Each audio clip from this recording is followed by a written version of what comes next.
I don't know why, but you are watching the Madness Comic Network. Are you mental? Beyond the world we know is a place where reality bends and time stands still. A place where legends, fairy tales, and nightmares are real. A world where legends are born and destinies collide. Alice has spent her life lost in the interdimensional rift known as Wonderland, and it forged her into a deadly bounty hunter. With her ancient clockwork guardian Big Ten by her side, they hunt the things that stalk the shadows of Wonderland. Alice Lost in Wonderland issues 1 and 2 launch May 6 on Kickstarter. Follow along at Go.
Cat and mouse vipers.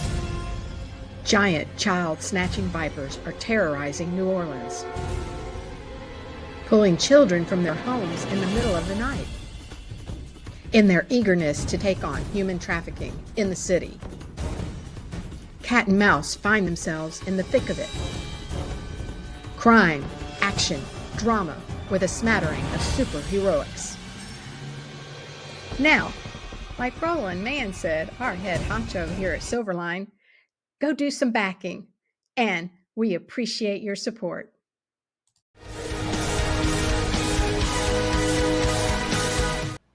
It's Flip City Magazine, The Parodies, Special Edition, with savage send-ups of The Walking Dead, Star Trek Picard, Stranger Things, The Mandalorian, Guardians of the Galaxy, and more from the first 4 years of Flip City. Get Flip City The Parodies free when you subscribe in print at flipcitymag.com.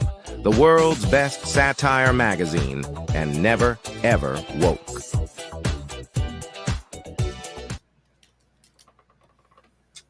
Gonna pop your world. What's up, everybody? Welcome to... Good morning, folks. You got your buddy back here, too. That guy. Oh, I'm purple today, and I'm wearing effing cons. It's a chuckle nurple today. It looks like a dice. Yes, it's for effing con, and I'm going to be a guest there again. And what's really great is this is Matthew's convention. Where is that at, Chuck? That's in Effingham, Illinois. Effingham, Illinois. So you can literally say, you going to the effing convention today? Yep. Effing con? Going to the effing con? Yes. So I'm going to be a guest there. It's going to be next year in November, which is great. You know, I might even sneak Les up there, kicking and screaming. But Effingham's not Hey, that you tell far. Charles if he wants us to broadcast the show for the whole time, the whole day, broadcast it. that would be great. We would do it. He just has to set me up with a table. Well, then what I'll do is I'll let Matthew know about it, and we'll get What, to what weekend is that? You know, Matthew, the one who No, I said what weekend? What weekend is that? I have to look at his website. Did you say this year or next year? Oh, It's like Did you say this year? February next year, I think. Yeah. I thought you said November of this year. well, yeah, it is. November? Okay, because we got Grand Rapids Comic Con, I think, on the 11th to the 14th. Oh, Grand Rapids is a good show. Yeah. I did that one. It's been a long time ago, but I've done that one before. That was cool. You need to do that one again Now, because I go there every time. hold on. I interview people. That's I was at the Spring Fling, which they do same people, but they do it in Kalamazoo. Mm. Right? Mark and Rosie, they do it in Kalamazoo in the spring, and they do it in Grand Rapids in the fall. Yeah. But yeah, it's November 11th through 14th, I think, this year. And I always go to that one, man. They hook me up with press passes. That's where I get all those clips and all those interviews and stuff. And, you know. That's cool. Did you see that badass cosplay that I showed off the other day? Let's see here now.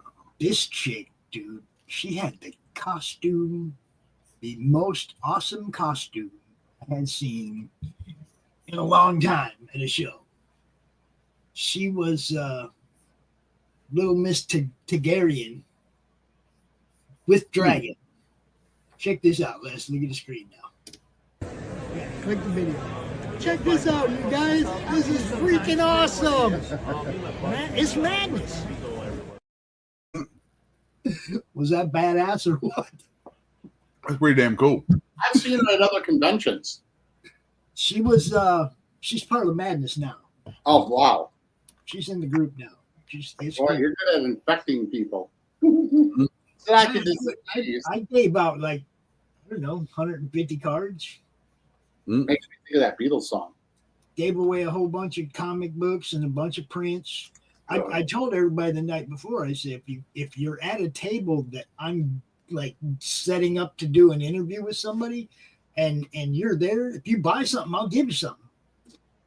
And I gave away a whole bunch of stuff because people were buying stuff. You know, I'd say that and they'd buy something and then they'd go through my backpack and pick out something else.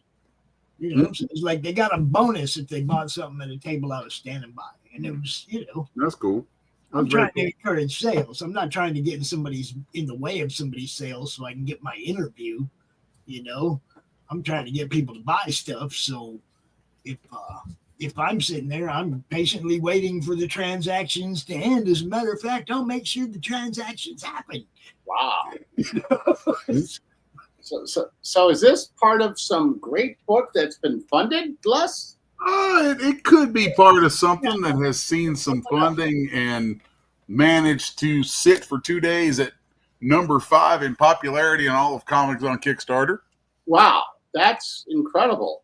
So basically, I can't think of a good joke for that one. That's awesome. I am really kind of beside myself with the response to Brides so far. Oh, Yeah, This is- Brides that's a is discount. great. Oh yeah. I'm working on a page here right now where Eva steps off the train in the city of Brasov. Okay. It's kind of like a stop for the train on the way to her getting to Transylvania. So it's a really cool scene coming up that gives a lot of flavor of the world. Ooh. So I like the gypsy and Romanji sort of aesthetics of all that. It's gonna be a lot of fun to draw. And this is page 20, I believe. Yeah, it's page 20. So this is page 20. I got 3 weeks left on the campaign, and all of it's a 44-page book. All of the interior artwork will be done before the campaign is even up, including, I think even including the colors, because I'm doing those myself, and I believe I'm going to be able to pull that off. So as soon as this campaign is over, like the campaign ends and then the funds get dispersed, I think like 3 weeks later. Yeah. So as soon as those funds get dispersed, we go to print. Ooh. Like it will all be done, lettered, everything's set. So it's like people, I know everybody worries about fulfillment. I've been doing a lot of it's been driving me a little bit crazy in a good way, because the floodgates kind of opened up on things for me. And pardon me, and my stutter right here is something I'll address in a minute. I've had an assload of people reaching out to me to do interviews and stuff and talk about the book and all that. So let me catch my breath here. And then I can give you a butterfly net. Shit. So when I'm talking to people, one of the biggest concerns that people have with Kickstarters is, lack of fulfillment. If I may ask, because I've been in that boat also, where I've had some not get fulfilled, and all of my Kickstarters 100%. What have you done to help yourself prevent it? And I'll share what I've done to help myself prevent it. Let people in the madness that don't fulfill. So you guys, neither one of you would be here if you had a reputation of not fulfilling. I'd protect my people from shit like that. God bless you, sir. So let's share one of your secrets for the public. We are all ears now, sir. Well, the first secret is don't be slow. God, yes. Just draw fast. Okay. Draw fast and get your book done. What I mean, as goofy as that is. Yeah. But no, in all seriousness, I tend to work really fast, which kind of gives me an edge on some of that kind of stuff. And I'm bringing it really fully to bear on this, so that, and which I really try to do on any project I'm involved with. Well, but see, that's different though. That's getting the work done. Fulfillment is getting it in people's hands. Well, a lot of times the reason that get the work done and still have no idea how to get it into people's hands, how to get it through a printer. They just gonna make a comic, right? A good side note is, I looked at the possibility of making gummy items, gummy figures. And I looked at a Kickstarter that made $500,000, but now there are all these complaints about, oh, you're not being fulfilled. What's going on? I reached out to some local major gummy distributors, and after learning the technique, where basically they create metal stamps and they stamp cornstarch, and then they pour the gelatin on the cornstarch, and they have the stamp cut it out of the cornstarch. The things that they showed on Kickstarter was far too detailed. They'd never made any samples. They never made any true prototypes. So what you're seeing was not it. And one of the two problems, either they could not find somebody to do that type of quote, high detail, which you can't because of the technology. You ever look at the gummy candies, gummy things, it kind of looks like it. So was it plain squares, bro? Just plain squares. Was it a long scam? Was it that they realized they couldn't do it, and well, we got the money. Oh well. But I think major part of it is not being organized, not having structures and venues and vectors set up ahead of time. I'm going to give you a little heads up on the topic for what's your issue on Friday. There is a game company out there who did a crowdfunder a couple years ago. They're a couple years late, and suddenly the game is ready, but they want to charge the 60% tariffs to their fans. They want the people who already paid to pay more. And if you want your money back, they only want to give you 75%. Oh boy. Oh yeah, we're covering that on Friday, bro. We're gonna do a little deep dive on Bad Crow. That could be Crow interesting. Games? Is that who it is? Yeah. We're gonna do a little deep dive on their business practices because that's some shit. If you were on time, you wouldn't have got caught in the tariffs. This is your problem, not nobody else's. So to get back to Les, so first off, unlike some of the others, because I've seen artists maybe do 2 or 3 pages, put together sizzle, they get the money, they freak out, they don't do the work. Or they might do the work, but they do a page once a week or something like that. So the first thing is get it done quickly or have it done, basically. Have it done. Yeah, just have it done.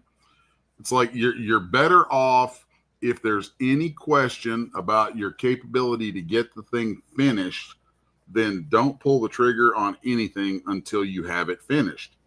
Once you have it finished, then you're ahead of the game in that sense. So, it just makes it makes more sense for everybody. And that's one of the things I'm very happy with is that my stuff is ahead of the game in many ways. And if you don't understand the shipping aspect, the weight, the process, the bags and boardings and Geminis and all that other side of the fulfillment game, we have something for that too, man. We got Critical Blast that handles complete fulfillment for campaigns. And he's done it for almost 100 campaigns now. Yeah, like Les, he has his vector for getting product out. He has a team. I have a team near me in Skokie for and also Effingham, of all things. And you have a vector as well. So if any of the readers, or people are listening are curious, just reach out to Pops. He can give you some insight and guide you to some good distributors. We actually talked to a guy who's building a distribution website on Monday Madness. Guys, if you're not paying attention, there's some shit popping off. There's the real shit popping off. This goes back to it's not a crowdfunding site. It's a place where you sign up and put your product there, and then retailers can sign up and find your product. By the way, Mr. Fish Comics, I got to give you a quick hello. I think that's wonderful. Daniel Evans, thank you for the biblical insight. And, of course, everything else is from us with the comments. So, Mr. Fish is on here. Hey, man. Yeah. Mr. Fish is cool. He got a hold of me like 10 minutes before the show, 15 minutes before the show, to ask about putting that ad up. Did you see the ad, Charles, at the beginning of the show? It was amazing. Yeah. It cut off a little short. I told him we got to edit the end of that so it plays all the way out. But yeah, I was talking to him right before the show, and he's like, "Hey, man, what do I got to do to be a sponsor?" I said, "You just send me the freaking video so I can play it. We'll start with that, and then we'll go through that." I'm so impressed. So Les, how do you know Mr. Fish? Let's hear the story. He was on a podcast, a couple of different podcasts that I got invited to promote brides, and it just happened to be chit-chatting the other night and found out he lives down in Arkansas. Arkansas, huh? And was getting ready to head north for a show, I believe in Ohio.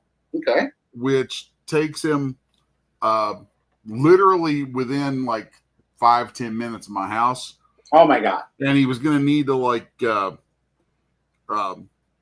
stop off there anyway for the night because it's a really long drive. Right. And so he's like, "Oh, I'm going to be stopping off here. So, let's get together." So that's cool. We met up and I had him over the house for a little bit and, the wife and I took him and his lady down to Hoskins Barbecue down in Mayfield, and Yes. oh yeah, dude. Everybody comes here. We take them down to Hoskins. Hoskins is the bomb.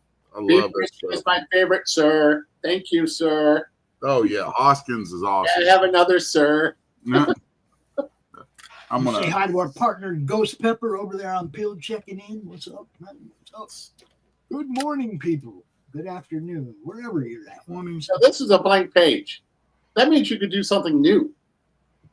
I've got my script over here in front of me. Darn. So I try to have you draw something else. I'm really anal about my scripts. I can understand. Mm-hmm. I love your process too, where you chop out pieces of the script, you have it layered so that you can look at it, or another screen so you have it there as a fast reminder as you're doing your breakdowns. And your process is just phenomenal. If Marvel or DC taught that process, my God, to the regular artists, their lives would be a lot easier. But I also really enjoyed how you custom developed it to where you can, in my opinion, outreach the speed of Kirby. Because if you simplified your style, similar to the Kirby style, I think dude, if he simplified to the Kirby style, he could do 10 times the work Kirby did. Yeah, Kirby could do 2 books in a weekend, from what I remember. There are some things coming up that I'm gonna be doing that, because I'm not pinned down to like one particular art style. Although as you look at my work, that when you see work from me that has like different looks to it, there are things I can point out and be like, here is where you see me show through. But then I will adapt things. Like I'll be like, well, in this one, I'm going heavy with the cross hatching. I'm going heavy with I call them topographical lines, like a Bernie Wrightson sort of thing. Okay. Or I might do something that's a more open lined look and more modern, but it's still going to have my drawing to it. So yeah, I've got a few different things in the works that will show some different that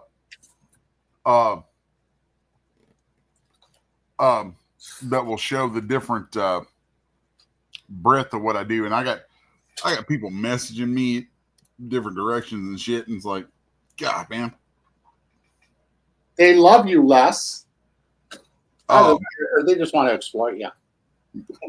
Maybe I'm gonna kill my mic for a second so I can respond to this, because I have to respond with voice to text. Yeah. I don't want this person to be so. Somebody took something wrong, because this happens a lot where I will say things in voice to text and then hit send, and it may get little bits of it wrong. Yep. And sometimes that creates misunderstandings. Yes. Yes.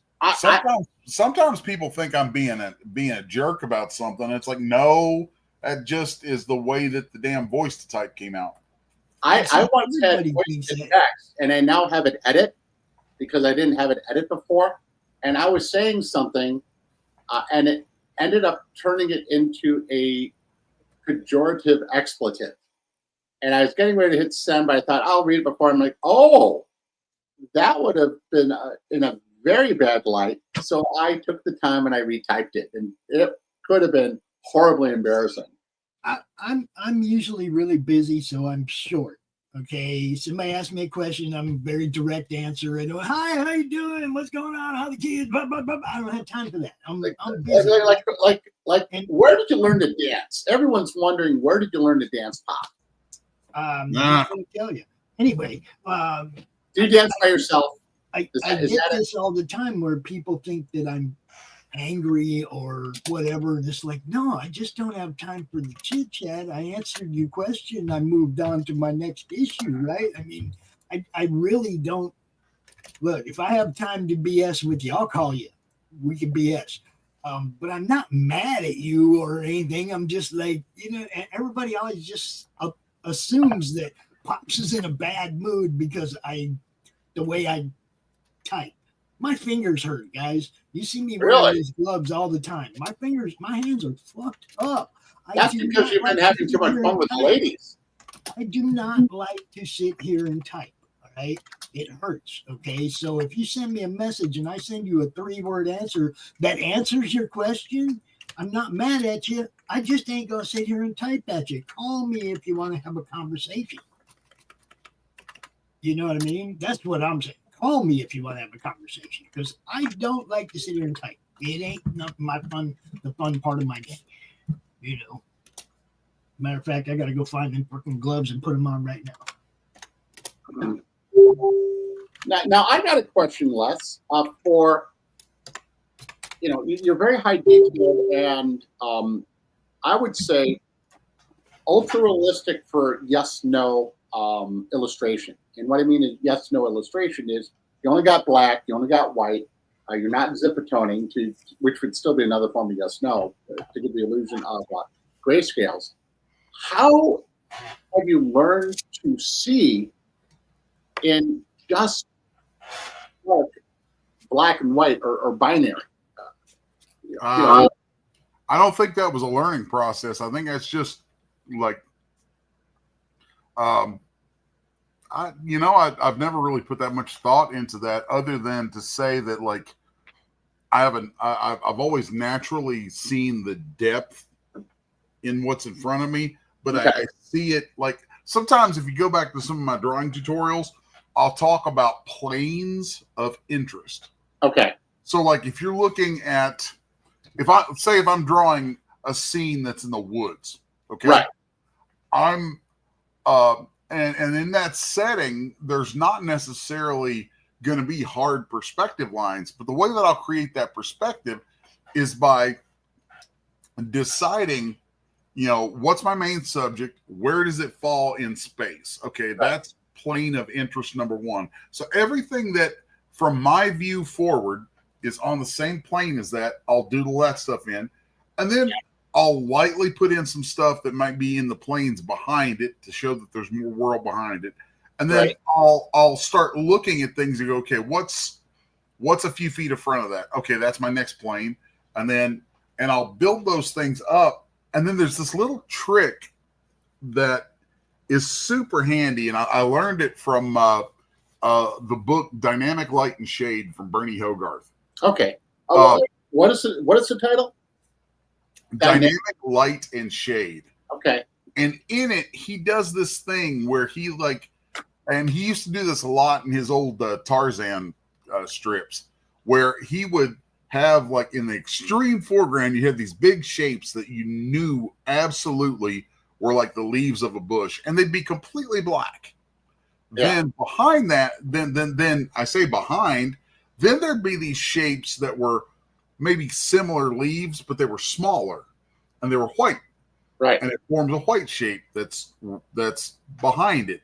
And then there's another shape that's tighter, maybe with some different variations behind that. And as you look at these shapes of black, white, your mind will absolutely go, oh, close, a little further, and you will see depth in it every single time. And there's an interesting function of it too, where men see that easier than women do. That's why there's a higher propensity of men reading comics. Evolution. That's why women. Yeah. Like, if you look at comic book sales, and you were to take black and white versus color, right, the majority of black and white comics are wildly disproportionately sold to men. Okay. Whereas the number, or a better way to say it, is like nowhere near as many women buy and read black and white comics as they do color. And women see colors better than men do. Like they literally have more color receptor cones in their eyes than men do. Oh wow.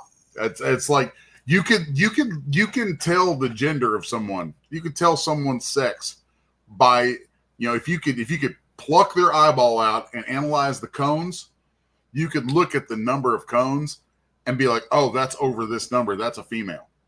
Okay. Whereas men, we perceive movement and depth. Right.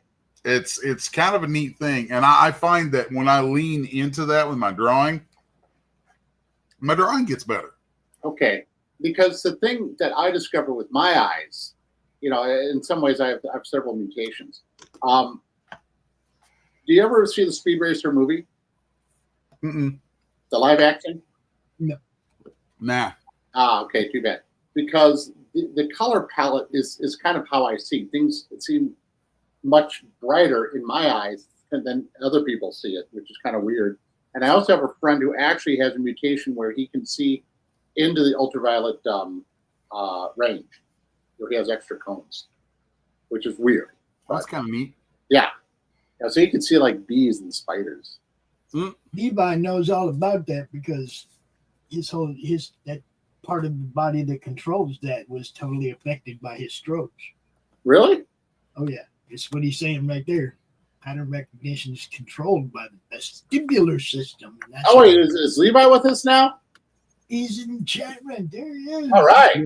When I was in the hospital for the first week after my stroke, my vision was weird. What way? I think this is part of what he's talking about there. Colors were wildly more vivid. Light kind of hurt. And everything. So, like, if I put my hand in front of my face here, during that week, if I had my hand in front of my face like this, then the edge of that shape in my mind's eye was hyper sharpened. Wow. And I could probably draw sometime a representation of what it was like to sort of give people an idea of it. But there are filters I've seen in Photoshop, like literally if you go into Photoshop and you run a sharpen filter on something a buttload of times, that's what the world looked like to me for like the first week. Okay, that's what it looks like to me normally. That would drive me nuts. Yeah, y'all jacked up, son. yeah. People tell me it's almost like I've never done it or anything, but people say that's what it's like to be on LSD or something like that. It's much more vivid. Yeah, I mean, you've never done it. I've never done LSD or marijuana or anything. I'm too scared of it. Oh, John. Because I barely have enough of a grip on reality. And what happens if that pushes me over the edge permanently? No, here's what would happen, Charles. If you did acid, it would flip you the other way, and all of a sudden you'd be like interested in football and tailgating and turn super normal. Oh my God. Oh yeah. Remember what was it? Taxi when Jim, it was Jim. Then we took one hit off a joint or something, and that's what turned him. He was a totally smart, intellectual dude, and one hit off a joint and became good. Look, all my life I smoked weed. Say it isn't so. Real. Okay. I don't. You, Pop.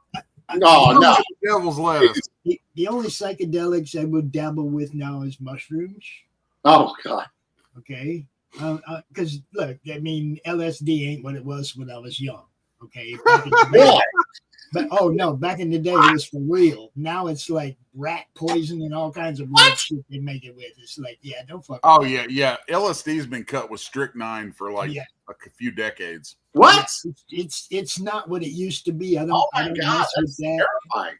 But shrooms, man, and like I lived in Phoenix for 35 years, so I'm not gonna lie and say I never knew what peyote was. Okay. Oh yes. Look, come on, man. I was a Ritalin kid, Charles. Okay. And one day on the bus stop, I think 6th grade, maybe I was like maybe 12. And some of the older kids were over there and they were passing the joint. Uh-huh. And I was like, what's that? And of course, they like to watch somebody hit something like that for the first time and cough their brains out and shit, right? So they hand it right to me and go ahead, hit it. And I did what they did. Oh my God. Oh, dude. But you know what? Wow. This is what ended up happening. Yeah. I ended up having more focus. in Oh. school. Oh, So I quit taking the Ritalin, and my grades all went up, and I became a pothead. But I became way smarter than I would have been had I stuck with their stupid system, right? Yeah. Big Pharma's no good. Okay. Yeah. Big They're Pharma's no terrible. good. Yeah. It's been no good for a long time, man. They were turning kids into zombies back then. Smart kids. They were turning smart kids into zombies. Way. Well, let's not get into that. I got, here's what's interesting with one of my D&D module games I'm working with Steve Geiger is I've developed marijuana mechanics. Actually, I have that. Yeah. So just to talk about for a moment. So the first level is a puff where you get advantage. The second level, which is stoned, is you get bonuses or an extra spell slot or things like that. The third level is baked. And at baked, you just do everything you can to buy food and just eat and hang out. The fourth level is wasted, and you go to the astral plane. The fifth level is you're stoned straight. And basically, you lose everything. Everything is normal.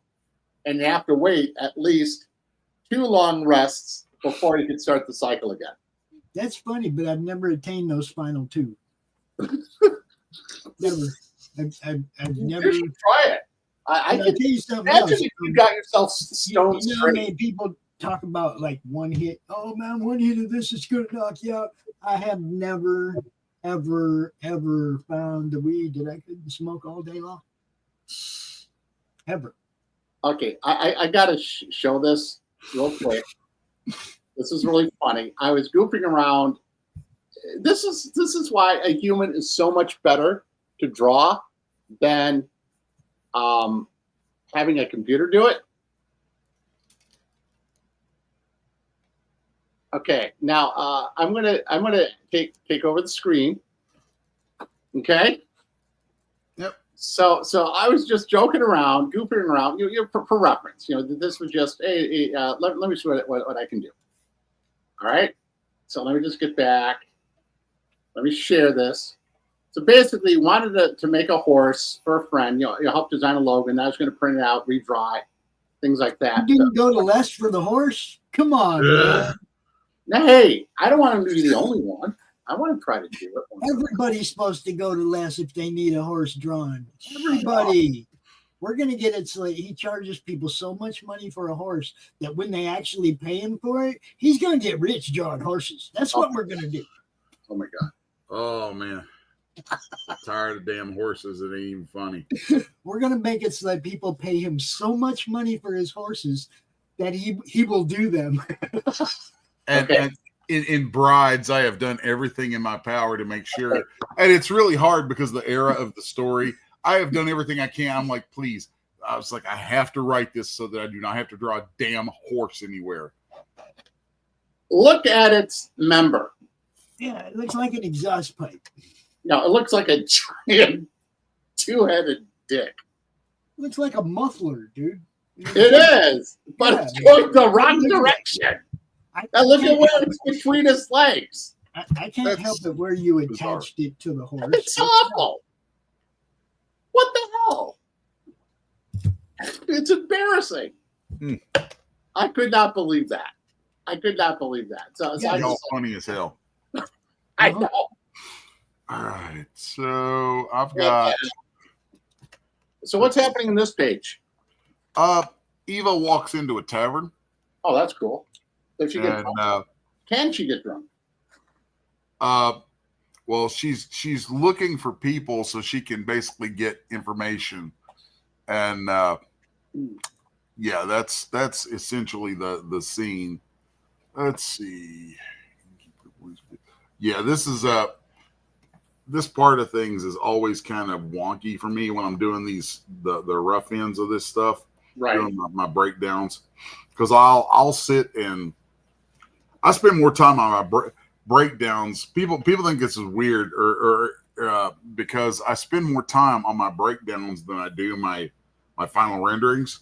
Like once my breakdowns are done and I've got everything laid out to where I know where everything is, then the actual drawing I go on autopilot and I just start slinging ink. Yeah. but this is the part that is actually, you know, it's the part where I'm picking out staging, I'm picking out camera angles, I'm setting up the composition of the page, thinking about how everything needs to flow across the page. So, like, I probably put more thought into my panel layout than I do the line work that goes inside them. Now, this is weird. Looking at her walking in, I literally just mentally projected an image onto the screen where she's at, where the layout might be, where the bar is, and things like that. And I'm just curious to see if it's going to be the way that I quickly envisioned it. And I notice how you put in those lines, and it's interesting how I'm just curious to see where that will go. And then I'll just mention how I saw it differently. And I'm not trying to tell you what to do, but this also tells you how different artists work, which is kind of neat. So I'm right now I'm roughing this in, and I will rough this kind of stuff in a few pages at a time. That's why I skipped on ahead instead of finishing the last one, because right. I go into this mode where I'm thinking about my layouts, and I'll rough in a bunch of stuff over the course of a few pages, and then see how it flows. And then I may come back and make tweaks to things. Cool. So, like, you know, this is a broken down old tavern in, you know, some Eastern European little spot. Nice. So I'm thinking in terms. I'm half tempted to pull back and actually borrow the tavern, even though it's not Eastern Europe. Borrow the tavern from An American Werewolf in London. Oh, that'd be cool. And just like use bits of it and pay homage to that on these pages. Because I love the tavern scenes in that movie. That movie is so damn good. Oh, my God. Here, when I was younger, because of being hyper flexible, hold on. Let me see if I can still do this. If you look at the camera, it's like, oh God! Meatloaf Jack. It's like when I was younger and I was hyper flexible. It's like you were a hit with all the boys. No. You're such a Richard. You're too big to be. So, okay. So what you're doing is the outside of the bar, right? No, this is the inside. Okay.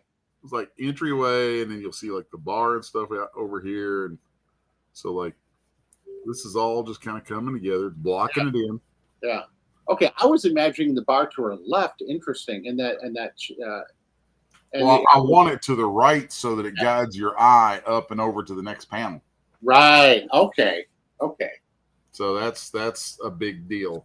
Okay. Then I'm going to put like a table here, and so I'll start out with everything will be boxes, right?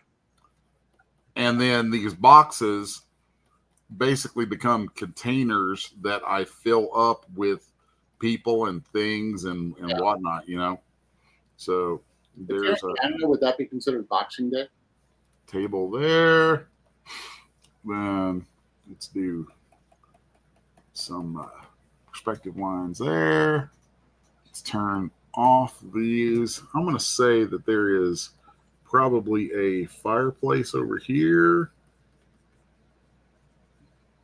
So is each panel actually a mask separate layer? Because I know. Yes. Okay. That's one of the things I like in Clip Studio is you've got this tool here that's the panel tool. Right. And what it does is so like if I have that tool selected and I click and drag, it creates a bordered panel with my settings. You can do a lot of wild stuff with that.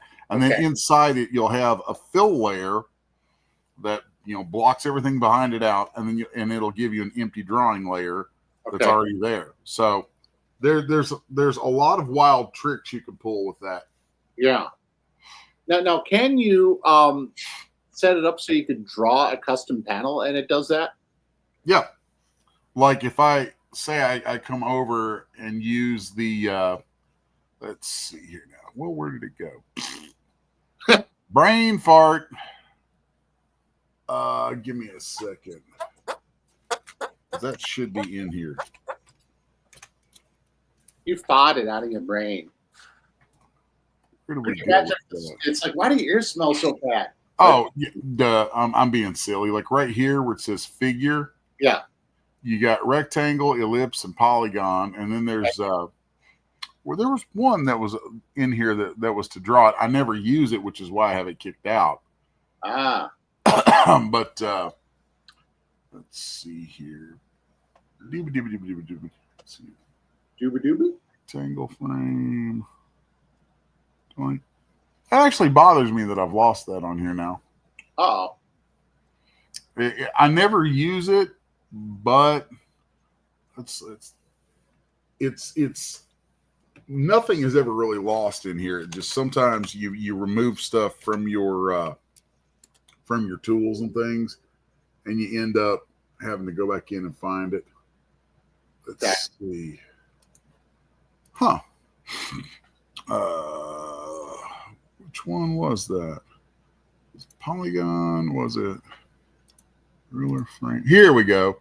Yeah. So here's where my other stuff is. So like we could do the frame border pen and boom. See what that did? Whoa. So like if I wanted to just draw in a big wild border here. Yeah. You know, some big crazy splashy thing. Boom. There you go. Same thing. So you literally could do like an ultra-dimensional creature ripping in, or if you had a time machine like H.G. Wells during the story, then you could literally have like a puncture hole in the page and a puncture hole in the other, which is showing some background of the other page on the other side. Oh, that's cool. You can do all kinds of like here's one that's a custom one I've made, and it should have you can barely see the border line on it. Is it 2 point? So here's the thing. Let me increase the brush size on this. All right. And now you'll see it's got that rough shape to it. God, that could be like used for a memory or something. Like I mean, then right here inside where it says brush shape. Yeah. Like let's say I grab electrical crackle. Okay. And see if that one.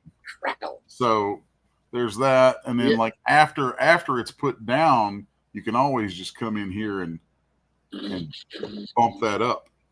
Wow. So it's so crazy versatile. Oh my gosh. It's one of those little things in Clip Studio that's kind of like, it's like, oh yeah, there's a tool for making panels. It's like, man, there's more to that tool than you think. Yeah. Wow. You know, and I know that this may be distracting with what I've been talking about, you know, with you showing the tools, but I'm also, anyone who's watching could just find it so valuable. Hey, Lovey, we also hail you back. So what is vestibular system? What? Pattern Vestibular system. Vestibular. We talked about that like 20 minutes ago, man. Oh, okay. Yep. Vestibular pattern recognition system. Yeah. Here's where the fireplace would be. Then let's turn these back on. We can come in here. Is that on? Is that on? Yeah. Okay. So then I'll come through here and we'll set up this little mantelpiece here. Maybe I'll throw some doodads up on the mantle, just little things to kind of flesh out the room. Nice.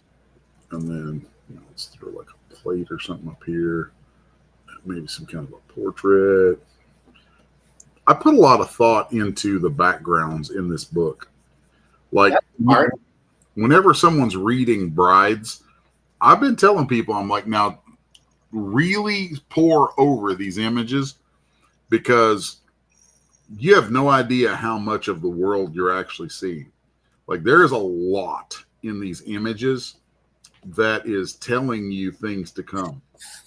You know what this reminds me of? The way that you work with your, I'm just going to call it visual excitable noodling, because there's purpose to it, but at the same time you're having fun, is the guy who did Hard Boiled comic book.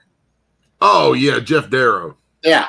Oh my God. I mean, when you look at the fine little detail, like these two are doing it on the it's almost like a Where's Waldo type of picture. Oh yeah.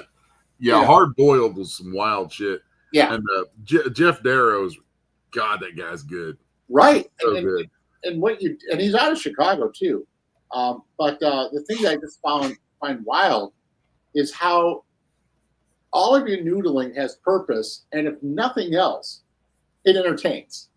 It's like a Mad Magazine, but better. Well, so like a lot of times too, like when I'm drawing, like you notice I started putting down this very structured stuff. Right. And then once the containers are there, then I'm like, okay, now I've got my structures down. Now I can doodle. I can cut loose with, little lines and little things that sort of start to build out this environment.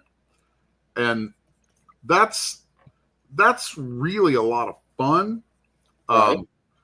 And it becomes like I don't dig, I'm not a purveyor of abstract art of any kind. Okay. I think abstract art is abject bullshit. And I'm like, seriously, you paid money for that. You were had, you're duped. So there. Oh my God. That's so funny. The thing for me with this is like what I'm doing a lot of times is I'm starting out with things that are essentially abstractions. Yeah. And then they're kind of loose abstractions. Like here with the fireplace, I start out with these loose kind of bubbly shapes. And then if you remember the early days of the internet before everyone had freaking broadband, right, and high-speed internet, yeah, when you had to wait for images to load, yes, and it would come up with these blurry blocks, right, and then it would refine and tighten and tighten and tighten, and then eventually you had the clear image. Well, the way that I draw a lot of times is very similar to that. I'm starting with these very loose shapes, very loose blobs of drawing, and allowing them to sort of tighten as I go. Okay, so you're almost like dealing with Bryce software. I remember Bryce Landscapes, and I used to do stuff. I used to be friends with the folks who created that software. Oh, no way. The company that published that software was one of my clients for a very long time. Wow. In my 3D stuff, like incredible. anytime I hear anybody in comics rag on folks for using 3D anywhere, I'm just like, yeah, well, you know what? I helped create that stuff, so piss off. Good job. Hey, I happily used it. My first set of tarot cards, I used Bryce for the background.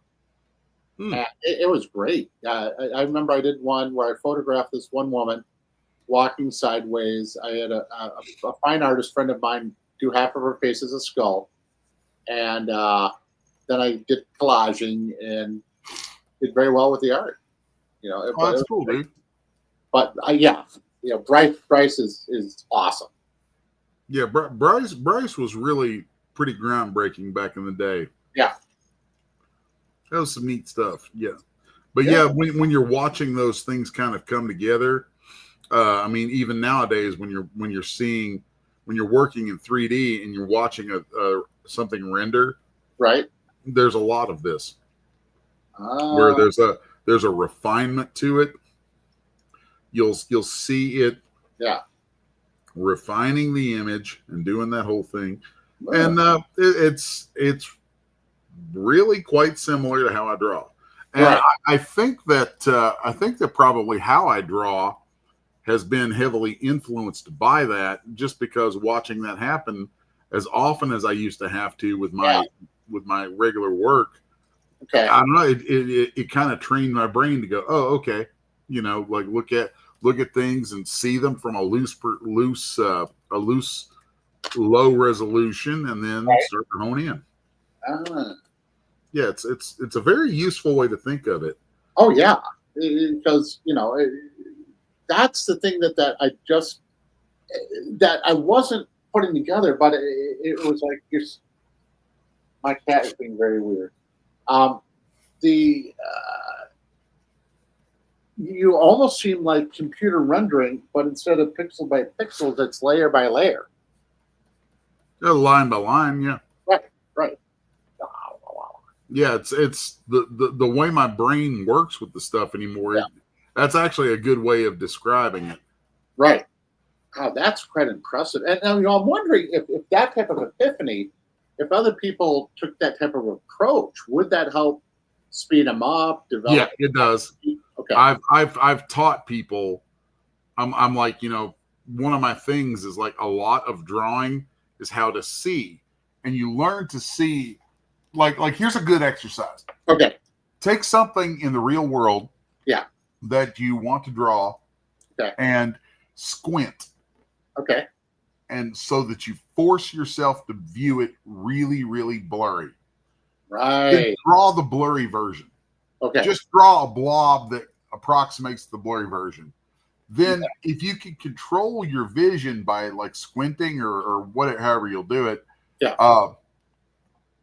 Gradually allow the thing to become clearer and draw it at each level of clarity, which is in a computer term would be each level of resolution.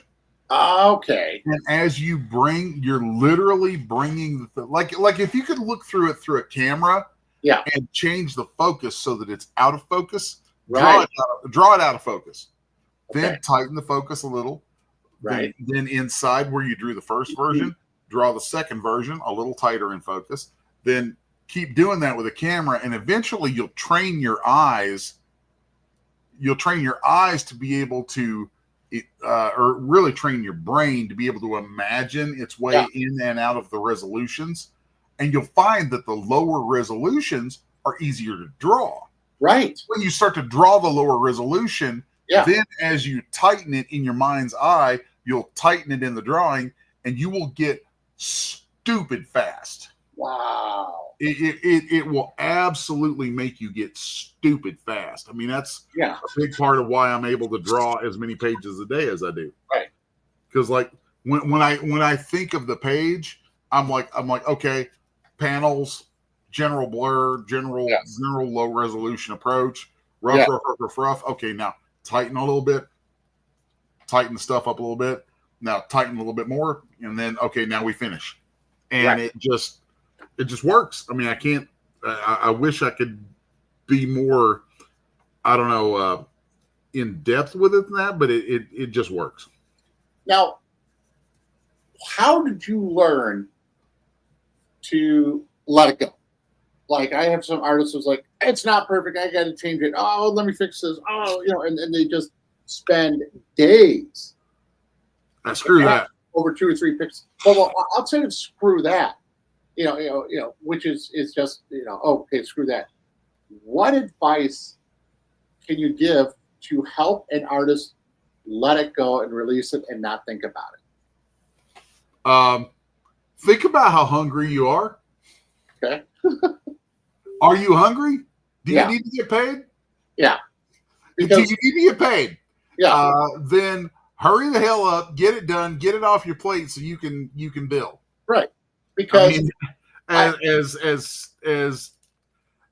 as snotty as that sounds, it's like, if I were just drawing for the love of drawing, sure, maybe I'd take forever on stuff and I'd sit and finesse everything and be like this is a masterpiece.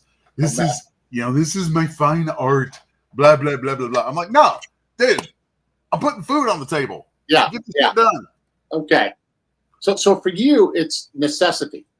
I actually said this to a client we recently had that you helped out with, and he's like, well, on something, and I made a very last minute change, and that one was correct.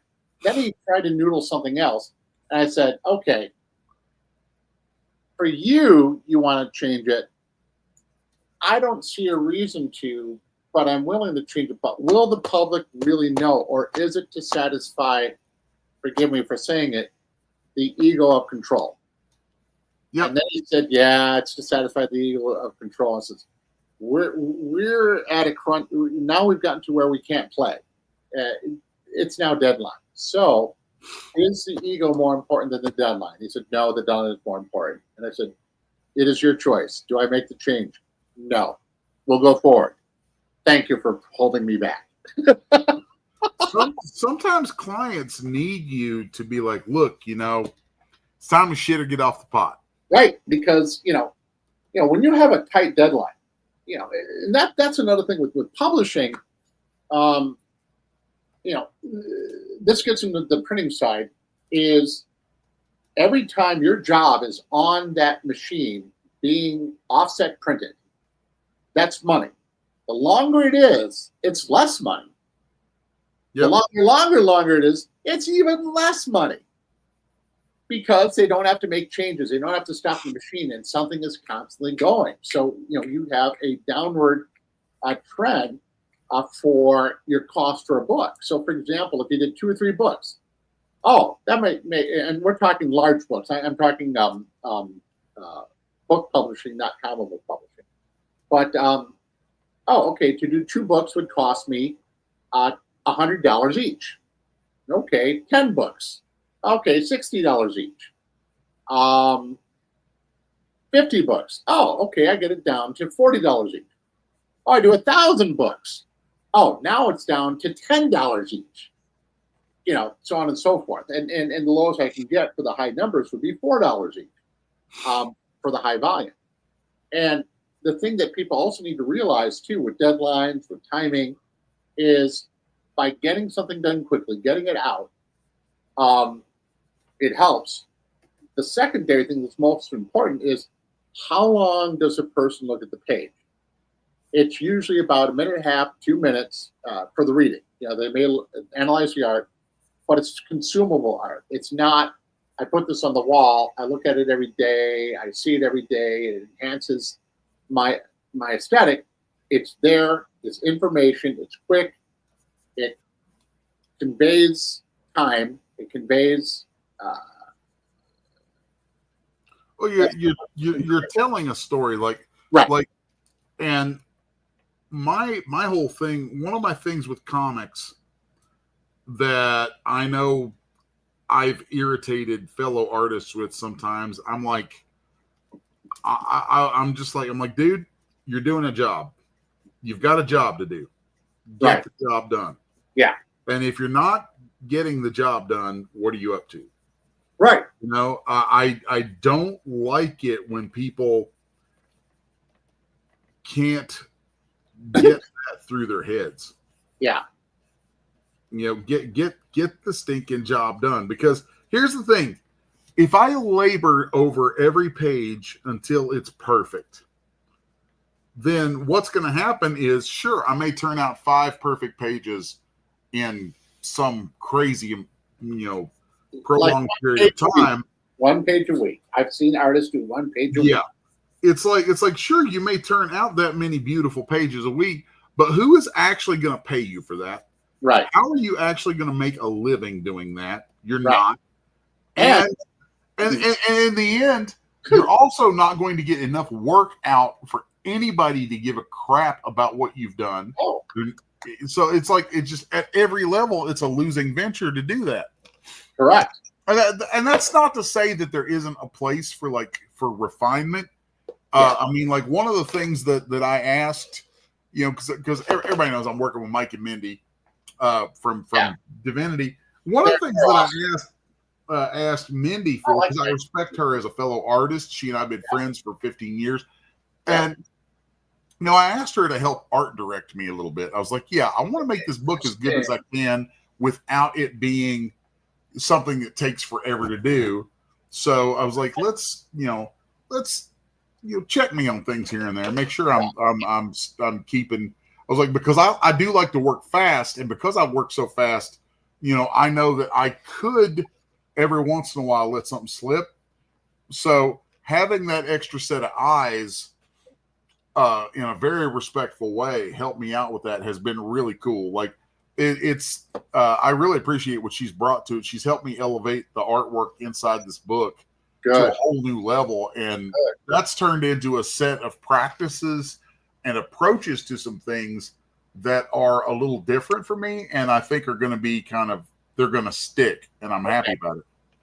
If I may ask, what have been some of those things? Are they secrets that you must not share? Just mostly just watching to make sure that I don't fudge my proportions too much sometimes. A big thing. So like, even though I draw I draw a lot of female characters, right? I actually am not all that. It's not like they're my favorite thing to draw. Really? Yeah, they're not. I mean, what is your favorite thing? I don't really have a favorite thing to draw. Really? Yeah, I just don't. I mean, drawing for me has been a job for so long that there really aren't favorites. Okay. But I know that I will tend to want to fudge little things or fall back on certain formulas and routines for certain things because they will get things done quick. Right. And like I've asked her to kind of check me on that and make sure that I'm not fudging too much. And in particular, it's made the faces on my women throughout this book way more beautiful than they normally have been. Right. Oh, good. And I mean, I think they've been pretty good in the past, but they're way better now, and I'm happy about that. Yeah, I'm going to benefit from that. Thank you. Yeah, it's very cool. I mean, it's like she's been able to help me look at things that I do, and she's like, "Oh, you notice you do this a lot," and I'm like, "Oh crap, I hadn't noticed that." Right. So and also being a female, I mean, they do have a different perspective, and a female artist and a male artist trained the same way will approach things slightly differently, and it's not because of like, oh, it's a sexist thing, but it's a biochemical thing. Well, I mean, she's a woman is going to have a different view on beauty and beauty representation, right? And I really appreciate that that perspective being brought to my work. Yeah, so that's kind of cool. Yeah, it's a very interesting scenario in a way there. So like right here, you see what I'm doing is I'm putting these lines in here that will help define this as an open doorway. Cool. And then because I want it to feel like this tavern, like you're going into this bar area here, but it could open up into another area back there. So now just by putting a few well-chosen lines back there, you get the feeling that there's a lot more to the scene. Now, I really dig that sort of thing. As you should. And I can feel that my allergies are starting to kick in big time. My nose is stuffing up. And also, we are about 10 minutes deep past the hour. Yeah. So I'm. Can I say it? It's about time to head out. The other thing, the last thing I'll say, which has been incredible about your campaign, is the genius behind the marketing. I'm very happy with that. They are phenomenal. They are awe-inspiring. It's good shit. Very good shit. Very happy with that. I think Brides is definitely moving in a direction that I'm happy with, and there's just a lot of good stuff coming out of it. So, and anybody watching who hasn't gone and supported it, what are you waiting for? Yeah, what the muck is your problem? What are you waiting for? Get on over there and get in on Brides. I think we've got just a little over 2 weeks left. That's all? Yeah, it's only a 3-week campaign. Oh, if they don't jump fast, they're going to lose out. Yeah. So that is kind of important. Make sure you get in on that.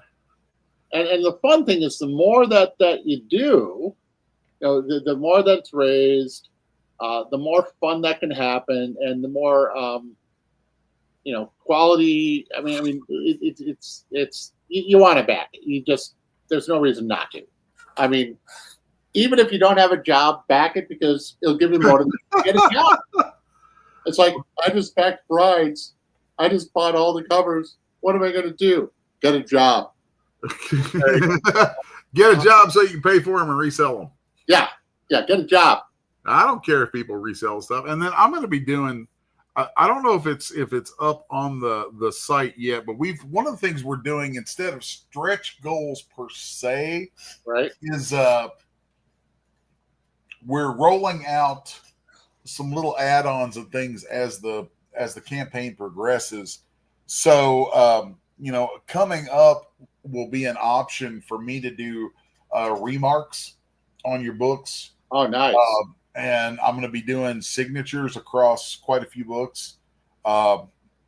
So I think there may be an option coming for some sketches, maybe some sketch covers. I don't know. We'll see. But keep popping back in there, because you never know what kind of new stuff we're going to pop on the campaign. Unlike, which sadly happens, some BS Kickstarters, when you say yours is going to be sketchy, it means you draw. Say that again. I missed it. My chair squeaked, and I missed what you were saying. Yeah, I said, unlike other Kickstarters that don't fulfill, when you say sketchy, it means you draw. Yeah. Yes, that is for really reals. And the neat thing too, and I've had the blessed times of actually getting some of Les's original art. It's oh my God, it is completely worth it. Like the old days.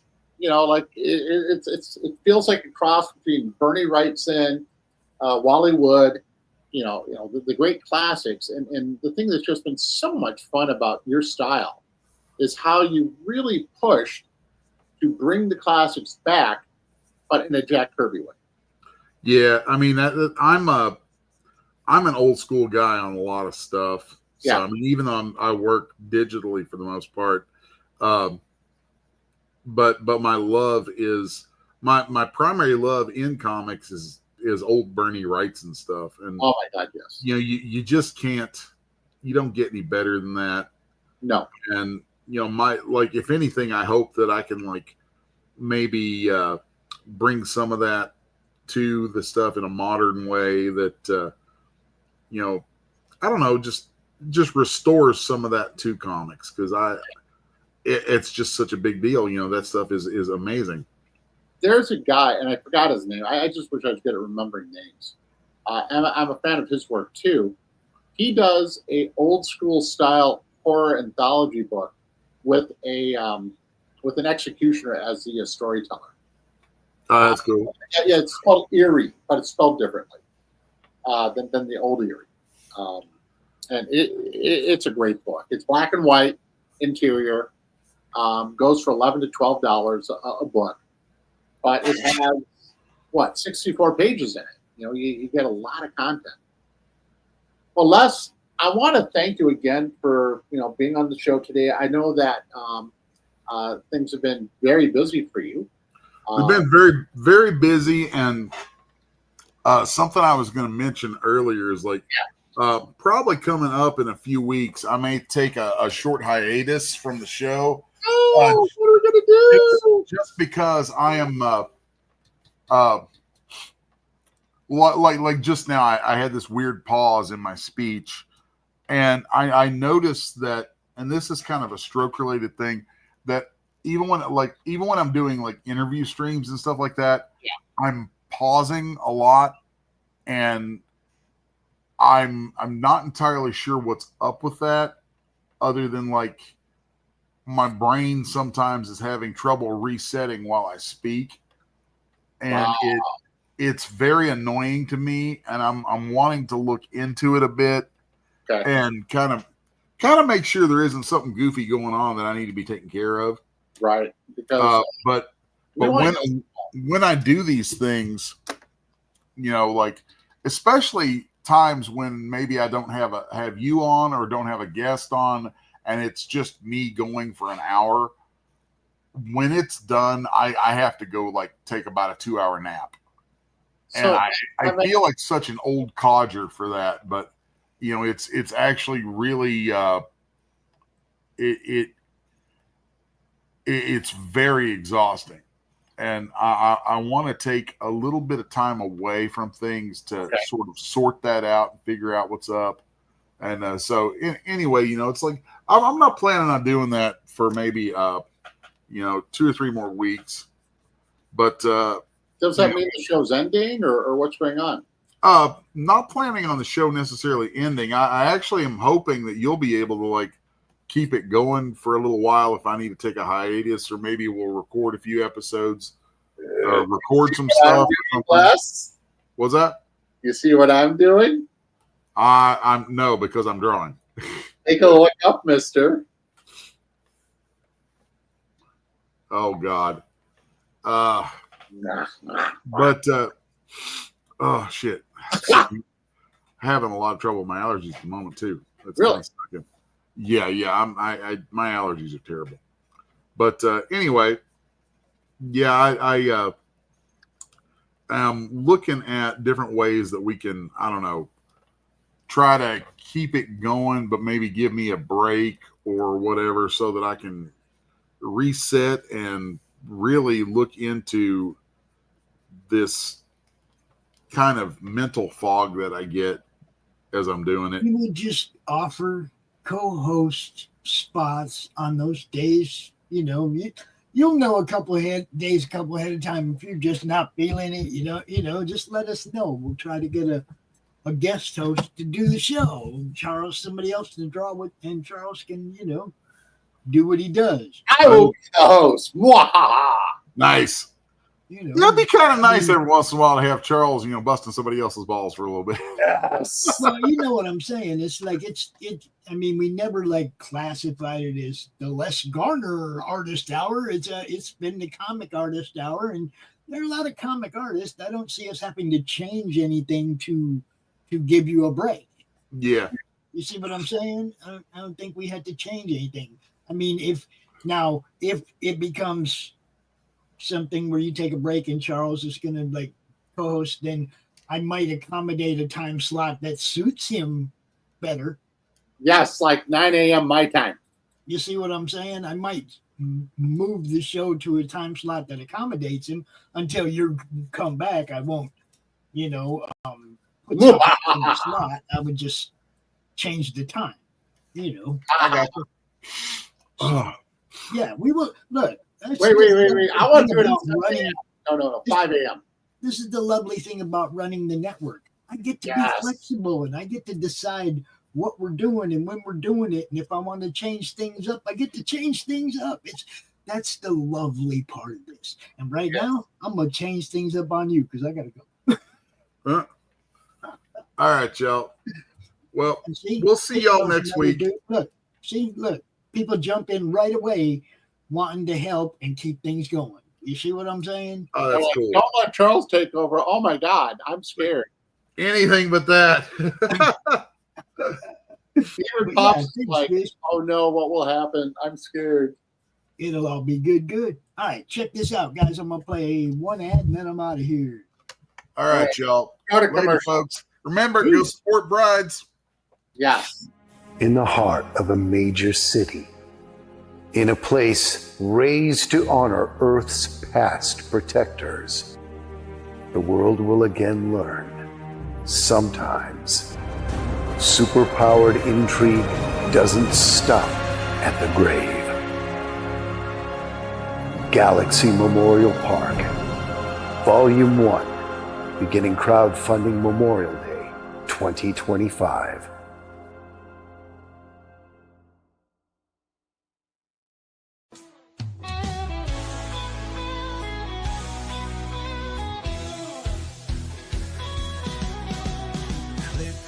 Tube and feel the vibe. Every show you crave right here live. Heroes and villains clash in the night. Madness Comic Network sets it right. Scroll through the list, find what you need. Epic battles and fast-paced speed. From capes to cosmic space delight. Tune in and watch your favorites ignite. On Facebook, share the thrill so grand. On X, the buzz across the land. Madness Comic Network all around. In every episode, joy is found.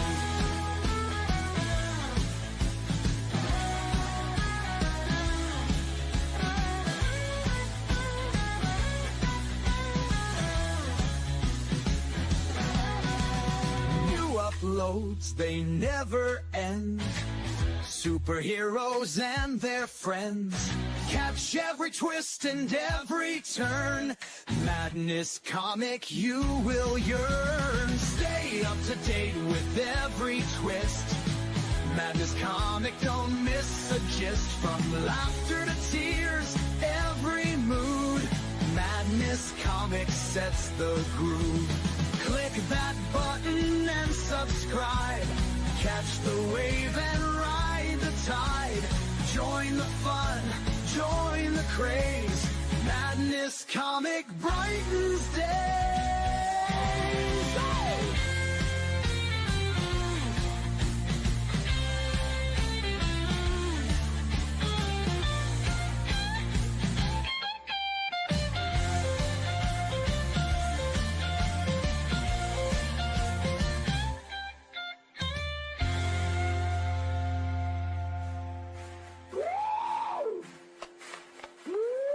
New uploads, they never end.